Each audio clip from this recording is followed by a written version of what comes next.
నీకు ఒక చిన్న ఎగ్జాంపుల్ చెప్తాను నేను. ఇదిగో రాజ్దీప్ సర్దేశాయ్ రాసిన book 2019 how Modi one India. అసలు 2019లో మోదీ ఎలా గెలిచారని పుస్తకం రాశారు. ఇందులో అఫ్ కోర్స్ అన్నిట్లో కూడా ఆయన రాజ్దీప్ సర్దేశాయ్కి ఉన్నటువంటి ఆ అగ్ని లేదా బీజేపీ పట్ల వ్యతిరేక భావము అది కంటిన్యూ అవుతూ ఉంటది. బట్ ఫ్యాక్ట్స్ కొన్ని ఉన్నాయి ఇందులో. ఫ్యాక్ట్స్ ఏంటంటే హౌ దే వర్క్ అనేది చెప్తే మీకు చెప్తున్నాను.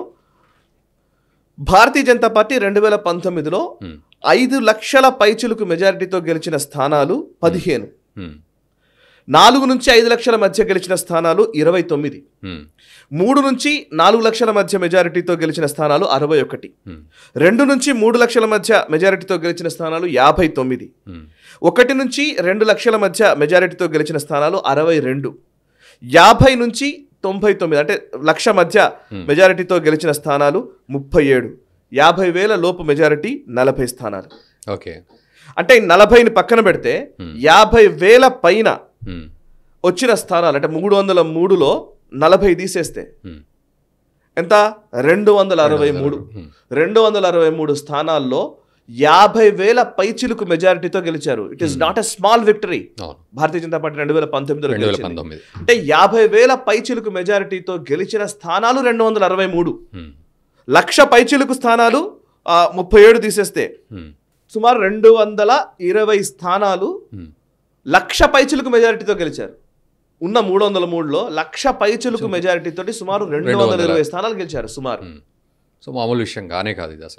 అసలు ఎలా సాధ్యమైంది? అది historical. BJP is just an organisation party. Stick on to the basics. Organisation correct గా వర్క్ చేయడం, దాన్ని బేస్ చేసుకుని వర్క్ చేస్తేనే ఇది సాధించగలిగారు వాళ్ళు. అది కూడా కేవలం నార్త్ ఇండియాలోనే పూర్తిగా కొట్టగలిగారు. సౌత్ ఇండియాలో చూస్తే 29 సీట్లు వచ్చాయి మొత్తం 132లో. సో ఆ డిసిప్లిన్, ఆర్గనైజేషనల్ స్ట్రెంగ్త్, లేకపోతే అనేక అంశాలని పరిగణలోకి తీసుకొని అనేక విషయాల మీద స్ట్రాటజీస్ చేసి ఒక పద్ధతిగా క్రమ పద్ధతిలో ప్రచారం చేసి గెలిస్తే వచ్చిన నంబర్స్ ఇవి. ఈజీగా ఏం రాలేదు. దీనికి ఒక 30, 40, 50 సంవత్సరాల కృషి ఉంది. అందరూ వేసినటువంటి విత్తనాలు, దానికి కావాల్సినటువంటి ఫర్టైల్ ల్యాండ్ తయారు చేసిన తర్వాత దాంట్లో ఈరోజు పంట పండుతోంది. సో ఇంత చరిత్ర ఉన్నప్పుడు ఇక్కడ టక్కుమని అధికారంలోకి వచ్చేస్తాము, టక్కుమని అయిపోతుంది అనుకోవడం భ్రమ అవుతుంది. సో దాని నుంచి బయటకు పడి చేయాల్సిన పనిని సమర్థవంతంగా చేయగలిగే కార్యకర్తలు చేయకపోవడం వల్ల సమస్యలు వస్తాయి, కానీ వాళ్ళు సమర్థవంతంగా చేస్తే ఎటువంటి సమస్య రాదు.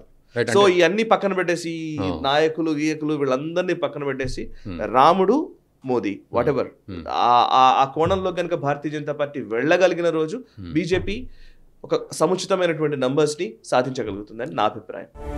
జాతీయవాద జర్నలిజానికి అసలైన వేదిక నేషనలిస్ట్ హబ్ ని సబ్స్క్రైబ్ చేసుకోండి. నోటిఫికేషన్స్ కోసం బెల్ ఐకాన్ పై క్లిక్ చేయండి.